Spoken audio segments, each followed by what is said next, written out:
The holoscreen flickered on Emma's apartment wall, casting a bluish glow across her sparse living quarters. The morning announcement began with the same jingle it had for the past 15 years, the Unified Sovereign Alliance, strength through unity, security through loyalty. She watched without expression as Dan Lupmott's exaggerated features filled the screen. At 79, the Supreme Chancellor's face was unnaturally taut, a testament to the rejuvenation treatments only the elite could afford. His trademark orange-tinted skin and carefully arranged hair had become symbols of power across the former 50 provinces of the USA. "Citizens," he announced, his voice carrying that familiar mix of bombast and intimacy that had first captivated so many. "Today marks the 15th anniversary of the National Restoration. 15 years since we rescued our alliance from the globalist agenda. 15 years of putting the alliance first." Emma switched off the broadcast with a violent gesture, her hand trembling slightly. She glanced at the small vial in her palm, her daily dose of complacin, the government-mandated mood stabilizer. Like most citizens, she was required to take it and submit to random compliance checks. She'd been palming the pills for months now, a small act of rebellion that could cost her everything. She stared at the pill, remembering the obedient archivist she had been just 3 years ago. Back then, she had believed the official narratives, or at least convinced herself she did. The memory made her stomach clench with shame. "Never again," she whispered, dropping the pill into the hidden compartment beneath her sink, where hundreds of others lay collected, evidence of her quiet defiance. As Director of Archives at the Central Preservation Bureau, Emma Calstire had access to the pre-restoration history that few others could see. Her job was simple: revise historical records to align with current doctrines. Delete the inconvenient. Amplify the supportive. Make the past serve the present. But Emma had been breaking protocol. For 3 years, she'd been secretly preserving the original documents, the ones that told how the USA had truly fallen. The transition had been gradual, then sudden. That was the pattern historically, but people never saw it coming. First came the Chimes social purchase by Noel Scum, the tech billionaire who promptly removed all content restrictions under the banner of absolute free speech. When Lupmott announced his national restoration movement, Chimes became its unofficial propaganda arm. The movement grew rapidly among those who felt left behind by the changing economy and demographics. Their slogan, "Restore the USA to Greatness," was a masterful appeal to nostalgia for a time that had never actually existed. Then came the second banking crisis of 2031, triggered partly by Lupmott's trade wars. As markets collapsed, he blamed internal enemies and the deep government. His solution was the Emergency Powers Act, which he promised would be temporary. The National Guard deployments to restore order in major cities were also supposed to be temporary. So was the postponement of the 2032 elections, justified by unsubstantiated claims of massive registration fraud. By 2033, the USA's democratic institutions existed in name only. The Supreme Council replaced Congress. Independent media outlets were shuttered under the Truth in Reporting Act. The old constitution was temporarily suspended pending a more perfect restoration that never materialized. Most chilling was the rise of the Patriot Brigades, civilian enforcers recruited from Lupmott's most fervent supporters. They were granted immunity from prosecution and rewards for reporting seditious activities. Emma's research terminal beeped softly, interrupting her thoughts. A new batch of pre-restoration news had arrived for processing. She quickly scanned the contents: reports from the 2032 election cancellation, videos of protests, court documents challenging the Emergency Powers Act. All slated for deletion. Working late again, Director Calstire. She stiffened at the voice of Security Coordinator Chims. With his surgically enhanced features designed to resemble the Supreme Chancellor, a common practice among ambitious officials, Chims was the Bureau's most zealous enforcer. Just finishing the South Central revisions, Emma replied evenly, switching screens to show a harmless editing task. Chims studied her briefly. "You've been putting in extraordinary hours lately. Such dedication deserves recognition." "Just serving the Alliance," she said, using the standard response. "Indeed." He smiled thinly. "Your quarterly loyalty assessment is due next week. I'll make note of your diligence." After he left, Emma released a breath she hadn't realized she was holding. She knew the assessments weren't just evaluations, they included blood tests for complacin levels and neural response measurements to detect ideological inconsistencies. Chim's footsteps had barely faded when she darted to the door, ensuring it was locked. She returned to her terminal, fingers flying across the interface. The risk was enormous, but so was the opportunity. This batch contained the most comprehensive footage yet of the Century Square massacre, when peaceful protesters had been gunned down by patriot brigades. The official history claimed it had been an attack by anti-restoration terrorists. Her hands trembled as she copied the raw files to her hidden drive. 3 years ago, she would have dutifully erased such material without question. 3 years ago, before she had discovered the truth about her own family, Emma had been raised believing her parents died in an accident when she was young. Her aunt, who raised her, never spoke of them except to say they had been misguided but good people. It was while processing records from the early days of the Restoration that Emma discovered their names on a list of detained subversives. Further digging revealed they had been professors who had organized protests against the Emergency Powers Act. They hadn't died in an accident, they had been executed as examples. The discovery shattered her carefully constructed loyalty to the regime. The devoted civil servant began to question everything, and with each revelation, her resolve hardened. What began as personal grief transformed into purposeful rage. She needed to act quickly now. Her contact in the Resistance, a group calling themselves the Memory Collectors, had promised to extract the archived records soon. Just 3 more days. That evening, Emma took the long route home, passing through Prosperity Park, once called Constitution Gardens. The massive golden statue of Lapmot dominated the center, right hand raised in his characteristic pointing gesture. At its base, fresh flowers and handwritten notes were left daily by citizens seeking special favor. Impressive, isn't it? Emma turned to find a young man beside her, maybe 25, with a standardized haircut of a government employee. "The Chancellor has stood watch over us for 15 years, she replied carefully. 15 years of prosperity, the young man added, his voice carrying the slight upward inflection that marked rehearsed speech. Though I hear the early years were tumultuous. I'm too young to remember. Emma recognized the probe. Random loyalty tests were common in public spaces.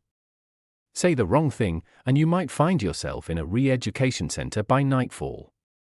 Necessary changes always meet resistance, she recited. But the restoration movement prevailed, as true strength always does.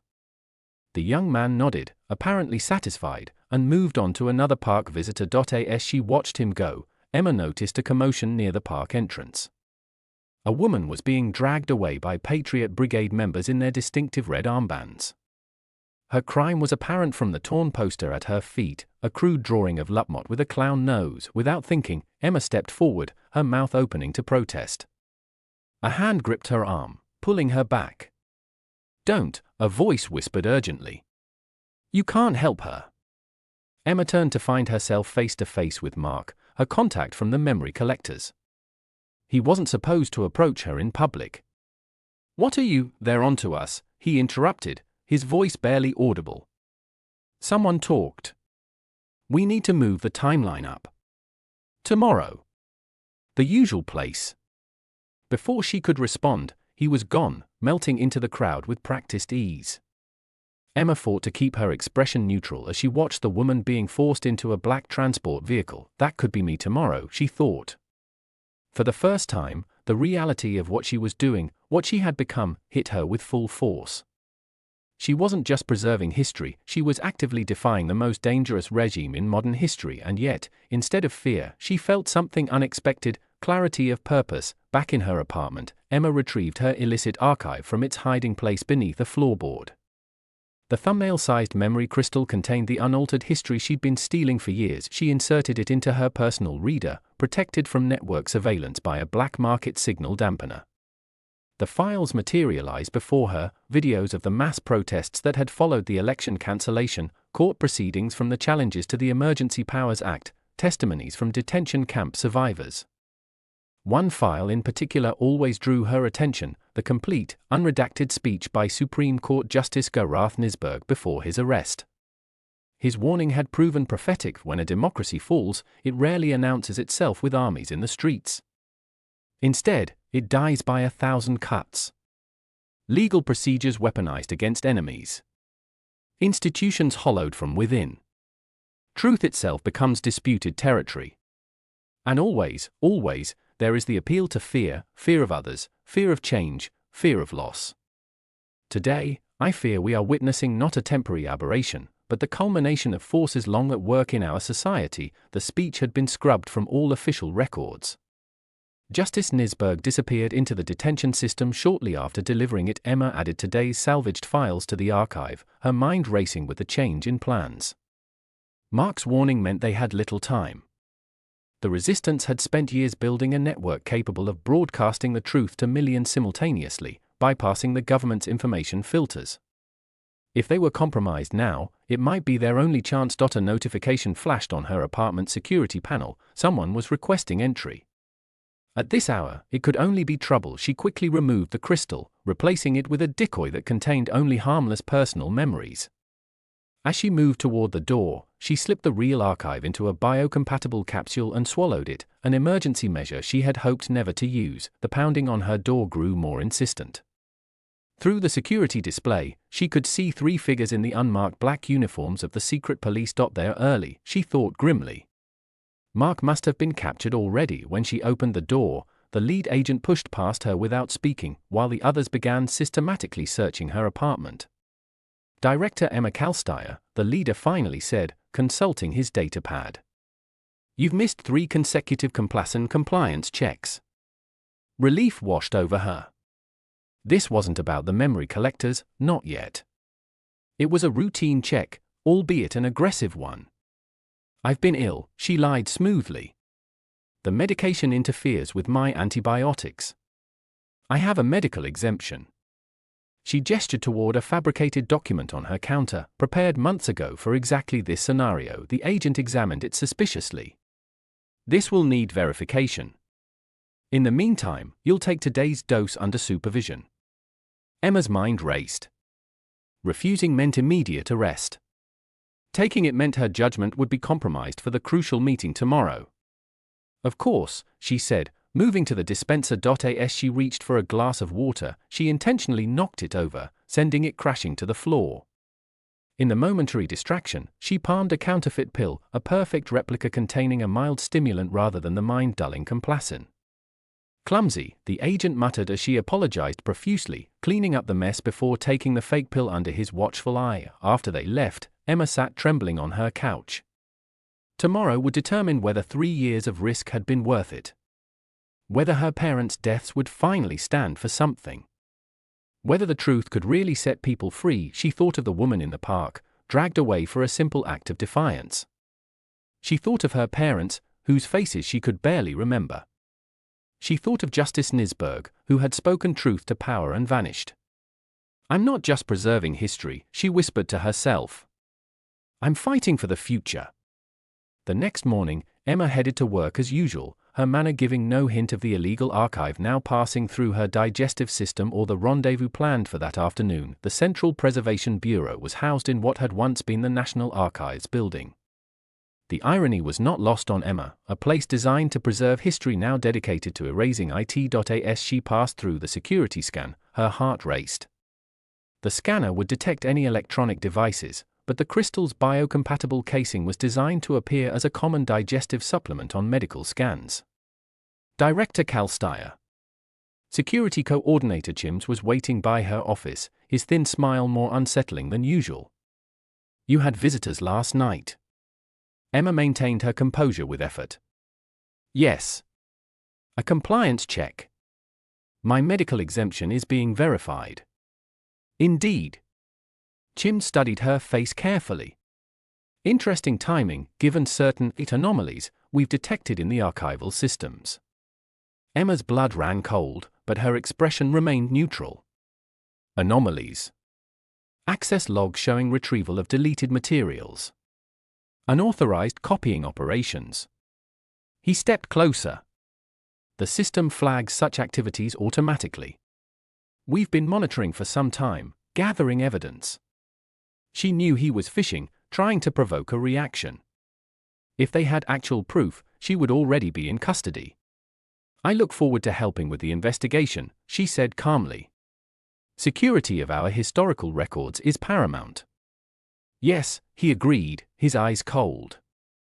We can't have people remembering incorrectly. The implicit threat hung in the air between them. Now, if you'll excuse me, Emma said, gesturing to her office. The Chancellor's biography revisions are due today. Chims nodded slowly and stepped aside. As she entered her office, she heard him add, "We'll continue this discussion soon, Director." Inside, Emma fought to slow her breathing. They were closing in. Whatever happened at today's meeting, she wouldn't be returning to this office afterward. One way or another, her life as Emma Calstire, loyal Director of Archives, was over. At precisely 14:30, Emma left the bureau, citing a dentist appointment that had been in her calendar for weeks as cover. The city streets were busy with midday activity, government workers and citizens going about their business under the watchful eyes of surveillance drones and Patriot Brigade patrols. She took 3 different transit lines, doubling back twice to ensure she wasn't followed, before arriving at the rendezvous point, an old library that had been converted to a state-approved information center. Its real books replaced with government-approved digital content. The few physical volumes remaining were carefully selected classics, edited to remove problematic themes of resistance or individual liberty. Emma often wondered how many people realized that the version of 1984 available to the public now ended with the protagonist embracing the wisdom of Big Brother as a happy ending. Mark was nowhere to be seen. Instead, a young woman sat in the designated location, reading a state-approved history text. When Emma sat nearby, the woman didn't look up but slid a small package across the table. "Mark," Emma whispered. "Taken last night," the woman replied quietly. "They have the eastern cell. The operation has been moved up. You have the primary package." Emma nodded slightly. "When?" 20 minutes. Get to a public terminal. Any signal boost would help." Before Emma could ask more, the library's doors burst open. 6 figures in black tactical gear entered, weapons drawn. "Nobody move," one shouted, as panicked patrons froze in place. The woman beside Emma stood suddenly, pulling something from her bag. "For the true USA," she shouted, then threw the object, a small electronic device, toward the guards. The device exploded in a blinding flash of light and deafening noise. A flashbang. In the chaos that followed, Emma felt herself being pulled down and away. The resistant woman was dragging her toward a service door. "Move," she hissed. They burst through the door into a narrow maintenance corridor as shouts and confusion echoed behind them. The woman led her through a maze of service passages, eventually emerging in an alley several blocks away. "They were waiting for us," the woman said, breathing hard. "The whole network is compromised." "The broadcast?" Emma asked. "Still happening. But without Mark's access to the emergency broadcast system, we'll have limited reach." The woman handed Emma a small device. "This will extract the archive non-invasively. We have a transmitter ready, but we need to hurry." As they moved through back alleys, Emma's mind raced. Without the emergency broadcast system, only those actively looking for underground transmissions would see the truth. It wouldn't be enough to create the tipping point they'd hoped for. She stopped abruptly. "Take me to Central Plaza." The woman stared at her. "That's suicide. It's the most monitored location in the city." "Exactly. And it has the largest public holoscreen in the Alliance." Emma's voice was steady. "I have access codes to override any display in the Preservation Bureau's network. Those screens are everywhere. They'll catch you in seconds. Seconds might be enough. And they'll be focused on me, not the broadcast." The woman studied her face, then nodded slowly. "You understand what you're choosing." Emma thought of her parents, who had died fighting the same battle. Of Justice Nisberg, who had sacrificed himself to speak truth. Of the woman in the park, arrested for a moment's defiance. "I've been choosing this path for 3 years," she said. "I just didn't know where it led until now." Central Plaza was crowded with lunchtime visitors, government workers, and the ever-present Patriot Brigade patrols. The massive holoscreen displayed footage of Chancellor Lupmot visiting a hospital, benevolently touching the foreheads of grateful patients. Emma sat on a bench directly beneath the screen, the transmitter disguised as a standard government tablet in her hands. The resistance woman had extracted the archive and disappeared into the crowd, ready to activate their limited broadcast network. The moment Emma made her move, her hands moved across the tablet's surface, entering the override codes that would connect the plaza's display to her device. As director of archives, she had legitimate access to feed approved historical content to any screen in the network. The first firewall cleared. Then the second. A patrol of brigade members passed nearby, their red armbands bright in the midday sun. Emma kept her head down, fingers moving steadily. The final security barrier required biometric confirmation. She pressed her thumb to the scanner, knowing it would trigger alerts throughout the bureau's security system. She would have perhaps 30 seconds before the override was detected and blocked. The holoscreen above flickered momentarily, then changed. The plaza fell silent as Chancellor Lupmot's hospital photo op was replaced by raw footage of the Century Square massacre. Screaming civilians running from armored troops. Children being separated from parents. Blood on marble steps. Lemma stood, holding the tablet high, her voice rising above the stunned silence. This is your true history. This is what they made us forget. The screen changed again, documents showing the falsified election results, the signed orders for the detention camps, the list of executed justices and lawmakers who had opposed the Emergency Powers Act. People stopped walking. Heads turned upward. Some gasped. Others began recording with their personal devices, unwittingly becoming part of the transmission network as their feeds were hijacked by resistance algorithms. Emma saw the brigade members turning toward her, weapons drawn. Security drones descended from above. She kept broadcasting, her tablet linked to the resistance network that was now pushing the signal to every connected screen in the city. Remember who we were, she shouted as the first brigade members reached her. Remember what was taken. They struck her hard, the tablet shattering as it fell. As they dragged her away, Emma saw the screens throughout the plaza still showing the forbidden images, the truth spreading faster than they could suppress it. In her final moments of freedom, she looked up at the faces in the crowd. Most showed shock or fear. But some, a growing number, showed something else, recognition. Not of her, but of the truth they were seeing, a truth that resonated with suppressed memories and whispered doubts. One face in particular caught her attention, an elderly man, tears streaming down his weathered cheeks as he watched footage of the old Supreme Court justices defending the Constitution. He met Emma's gaze and gave an almost imperceptible nod, acknowledgement and gratitude in one small gesture. It was enough. As they forced her into a black transport vehicle, Emma felt not despair but a profound sense of completion. The frightened archivist who had discovered her parents' fate had become the revolutionary who might help save what they had died for. The memory had been preserved. And memory, once awakened, was the one thing the unified sovereign alliance could not control. 3 days later, in an interrogation cell deep beneath the Ministry of Loyalty, Emma endured her 6th session of enhanced questioning. They had already extracted most of what she knew about the memory collectors, though she had managed to protect key names through mental discipline techniques the resistance had taught her. Your colleagues have all been apprehended, the interrogator said tiredly. Your little display accomplished nothing except to create minor unrest that has already been contained. Emma said nothing, conserving her strength. She knew they were lying about the impact. The resistance had fail-safes. If one transmission was blocked, others would activate at random intervals. The truth would keep emerging, unpredictably, uncontrollably. One last chance, the interrogator said. Give us the names of your government contacts, and you'll be rehabilitated rather than processed. Emma finally spoke, her voice hoarse but clear. History doesn't belong to you. It belongs to everyone. The interrogator sighed and made a notation on her tablet. Processing it is, then. As they led her from the room, Emma caught a glimpse of a monitor showing a security feed from somewhere in the capital. A crowd had gathered around a malfunctioning holoscreen that was displaying footage of the old Congress in session, elected representatives freely debating policy. Someone had spray-painted beneath it, "Remember the USA." Emma smiled for the first time in days.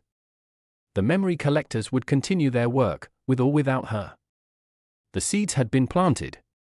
The truth was spreading. In the sterile processing chamber, as they prepared the equipment that would erase her mind and reshape her into a compliant citizen, Emma silently recited the words that had been forbidden for 15 years: "We, the people of the United States, in order to form a more perfect union, establish justice, ensure domestic tranquility, provide for the common defense, promote the general welfare, and secure the blessings of liberty to ourselves and our posterity." They could take her memories, but she had ensured that the nation's memory would endure, and someday, memory would become action. Action would become change, and change would become restoration, not of a mythical past, but of the principles that had once made the Union truly great.